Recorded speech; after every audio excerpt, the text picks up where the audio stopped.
નમસ્કાર દર્શક મિત્રો, @ગુજરાતમાં આપનું સ્વાગત છે। ગુજરાતના વાતાવરણમાં એક પછી એક પલટા આવી રહ્યા છે। ઠંડી, ગરમી અને વરસાદનું સામ્રાજ્ય છવાઈ ગયું છે અને હવે આજે રાજ્યમાં વરસાદની આગાહી કરવામાં આવી છે। તો આની સાથે જ આગામી મહિને વાતાવરણમાં મોટો બદલાવ જોવા મળશે। મે મહિનામાં દેશ પર વાવાઝોડાનો ખતરો મંડરાઈ રહ્યો છે। બંગાળની ખાડીમાં મોટી હલચલના એંધાણ દેખાઈ રહ્યા છે। ચક્રવાતી તોફાન સર્જાઈ શકે છે। તો આની સાથે જ મે મહિનામાં આકરી ગરમીનો પણ સામનો કરવો પડશે તેવી પણ આગાહી કરવામાં આવી છે। જો કે હાલ તો પ્રી મોન્સૂન વરસાદ, જેમાં મધ્યપ્રદેશ અને ગુજરાત ઉપર સિસ્ટમ સક્રિય થતા વરસાદનો માહોલ જોવા મળી રહ્યો છે અને હજી પણ દક્ષિણ અને મધ્ય ગુજરાતમાં માવઠાની હવામાન વિભાગની આગાહી છે। વાતાવરણમાં પલટો આવતા ગરમીમાં પણ આંશિક ઘટાડો થયો છે। ખબરો એવી મળી રહી છે કે રાજ્યમાં આજે છૂટાછવાયા વરસાદની આગાહી કરવામાં આવી છે। મધ્ય અને દક્ષિણ ગુજરાતમાં માવઠું થઈ શકે છે।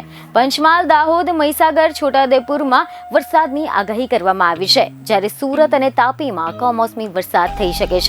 તો ખબરો અનુસાર આગાહીકાર અંબાલાલ પટેલે પણ આજે પણ રાજ્યના કેટલાક ભાગોમાં વરસાદની શક્યતા વ્યક્ત કરી છે। તેમણે આગાહી કરી છે કે પંચમહાલ, સાબરકાંઠા અને દરિયા કિનારાના કેટલાક ભાગોમાં હળવા વરસાદ અથવા તો છાંટા આવી શકે છે।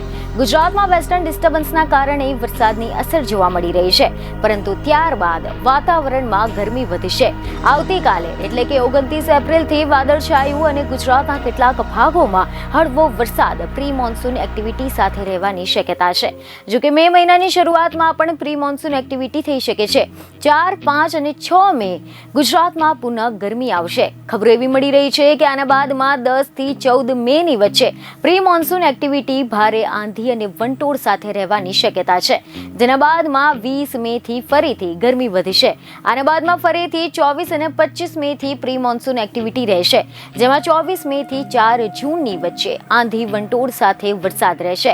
7 જૂનથી સાગરમાં પવન બદલાતા ફરીથી વરસાદ આવશે। બીજને ખબરો સાથે ફરી મળીશું। ધન્યવાદ।